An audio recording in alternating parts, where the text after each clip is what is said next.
This is what your favorite guitar says about you. And yes, I'm calling out even the most obscure ones in your collection. If you have a Squier Strat, you are one of two players. You either are a beginner who just started learning how to play guitar, and your biggest accomplishment so far is successfully making it through 7 Nation Army without your fingers bleeding, or you're a genuine professional that keeps returning to the Squire because it's just so familiar. It's like your emotional support guitar. You've reached the point of guitar enlightenment where you realize you don't need expensive instruments to sound good. It comes from within.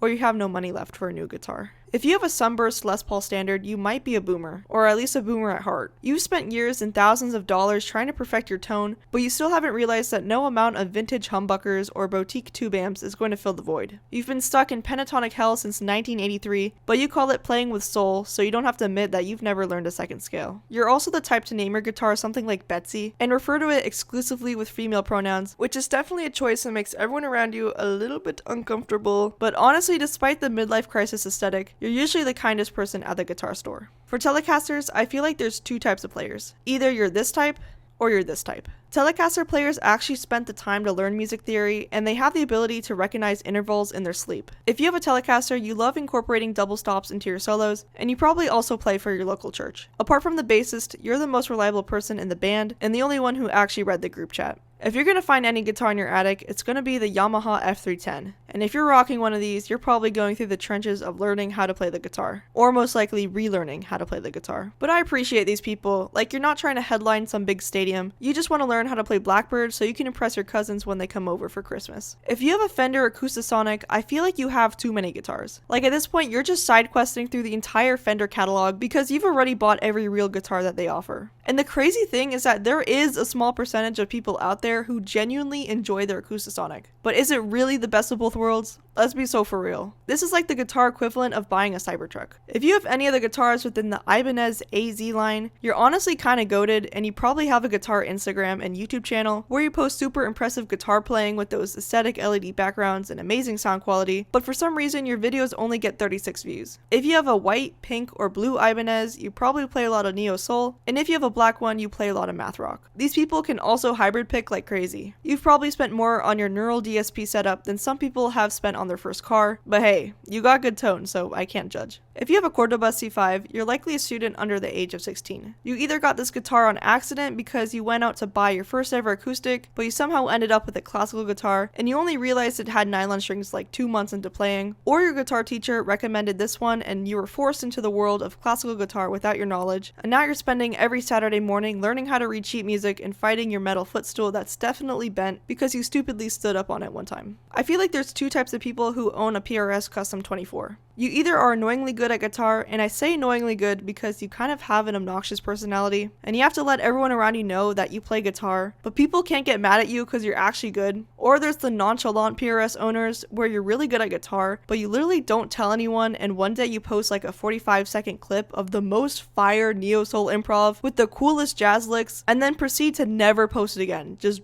dropped off the face of the planet. Like, these are the type of people to pop up on your YouTube recommended, and they have like the best tone ever and make guitar seem so effortless. So when you inevitably save their YouTube short clip to your watch later and decipher what they're playing frame by frame, you only get 2 seconds in before giving up. If you have a Fender acoustic guitar, literally who told you to get one? You're probably a casual player who made the mistake of assuming the playability of a Fender electric transferred to their acoustics. Spoiler alert, they don't. The action is so high you can use it as a cheese slicer, and I'm afraid the cool painted Fender headstock was not worth the permanent nerve damage you're sustaining in your fingertips trying to play the F major chord on this thing. If you have one of the Bocchi the Rock guitars, you definitely are an anime nerd. And honestly, I can't roast you because I really want one. Guys, if you haven't watched this show, like, you gotta get on it. This is required reading for the class. But I find it so wholesome that this show has inspired so many people to learn guitar. Like, that's so cute. If you have a Breedlove acoustic guitar, this is definitely not your first acoustic. You probably have a lot of trauma from your prior acoustic guitar, so when it was time to get a new one, you spent months trying out different types of acoustics, watching 45-minute deep dive reviews on YouTube, and picking the exact model you wanted before finally settling on this one. You're really into fingerstyle and playing things high up on the neck, or at least telling yourself you do, which is why you wanted the one with the cutaway. You also got the acoustic electric model, but you hardly ever plug it into your amp.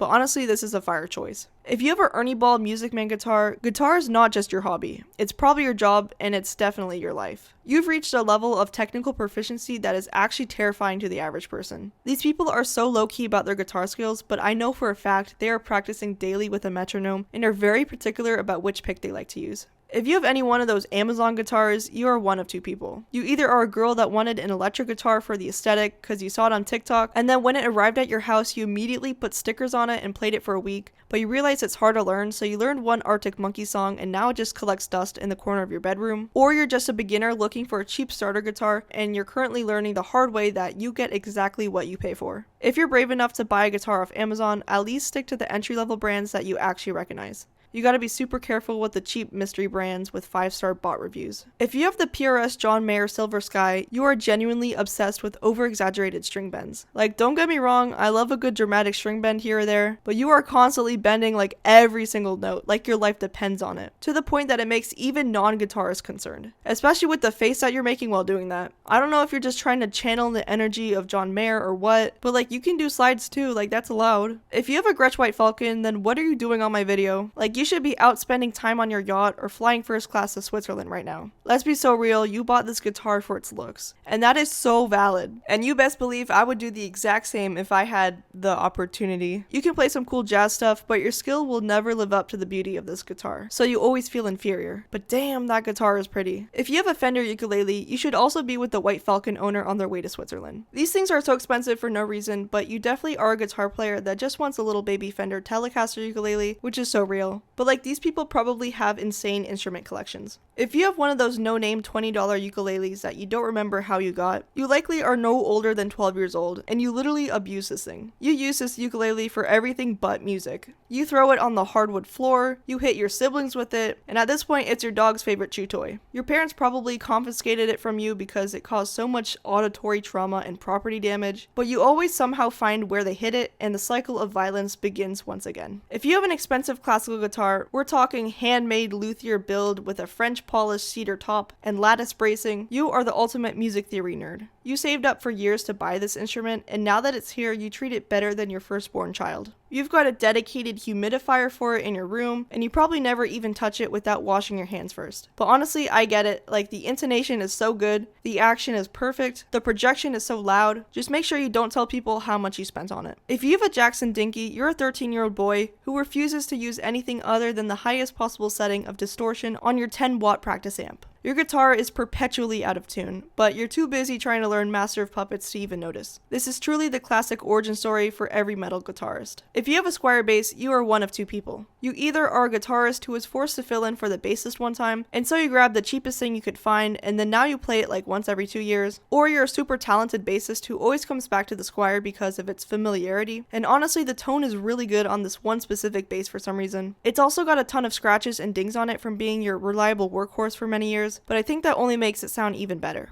Traveler guitar. You tell people that you love it, that it's just like playing a normal guitar, but you're lying to yourself, and you know it too. You're not fooling anyone. You spend more time trying to figure out how to find a comfortable way to hold this thing rather than actually playing it, since it's got no body, a headless neck, and the ergonomics of a 2x4. You've really committed to the bit. If you have a Flying V guitar, I think people could tell you have one just by looking at you. It's truly a statement piece. You realize pretty quickly that sitting down with this thing is near impossible, and it takes so much effort just to play this guitar. We both know that you're on the Fender Strat when the camera's off, don't lie. If you made your own guitar, then honestly I'm very jealous of you. You've reached the final stage of gear addiction where simply buying a guitar wasn't satisfying enough. You're definitely a chronic overthinker with a concerning purchase history and sawdust all over your kitchen floor. But now this has done more harm than good because every time you play a chord, you hear that one tiny buzz that you think is coming from that one fret you filed 0.5 millimeter too deep. And now you're spiraling. If you have a Suhr guitar, you've definitely sold 5 other guitars in order to buy this one. You're a professional guitar teacher or a session player who gigs 4 nights a week, and you keep this guitar very clean. Like, this is your child. And I don't know, I feel like these are the type of people who would have a very expensive coffee addiction. That's just the vibe I'm getting.